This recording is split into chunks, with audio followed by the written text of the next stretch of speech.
So good morning. This is Sean Kritzinger from Gilt Edge, and we're on an East Africa fam trip with a few agents from the USA.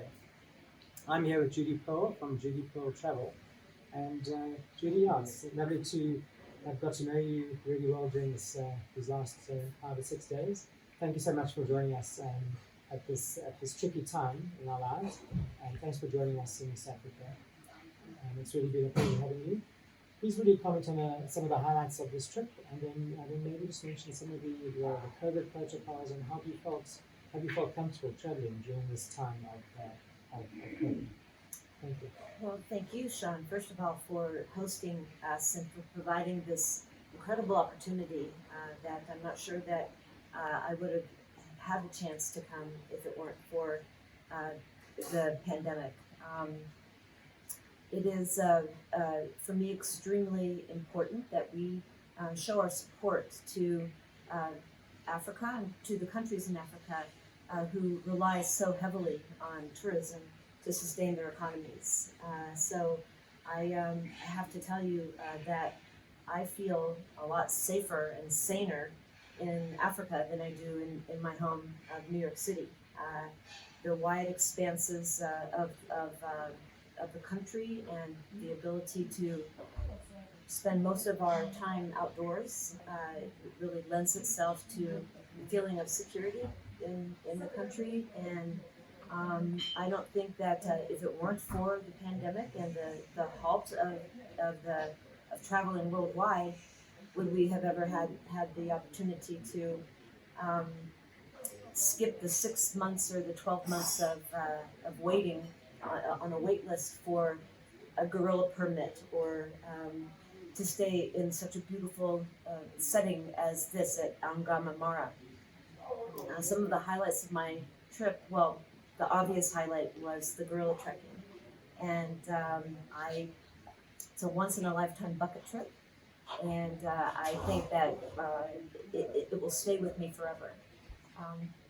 Besides the gorilla trekking, it's the warmth and sincerity of the people of Rwanda and Kenya that make it so rewarding for me. Knowing that halfway around the world and in the middle of such strife and dire conditions, that you can just feel the heart and soul of the people, almost makes me cry. They are so warm and giving and full of love and smiles. That it just makes you want to move here. Yeah, in terms of the COVID protocols that we've received in Rwanda and Kenya at airports on arrival and the lodges and hotels, how have you felt that the destinations here have managed those, and have you felt comfortable traveling under their COVID protocols and testing conditions?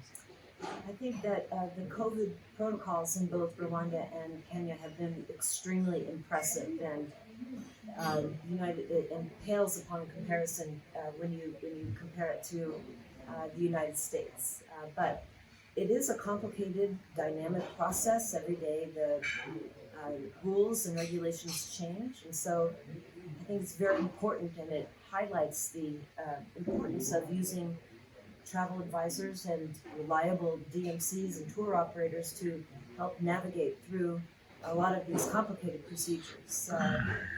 In particular, I think Rwanda and Kenya have a lot of experience in dealing with pandemics, with Ebola and AIDS and now the coronavirus, that they are very well equipped to handle such protocols. And everywhere that we've been, in fact, I've documented the hand washing stations in the middle of the Mara, and with the pump of for the water and everything.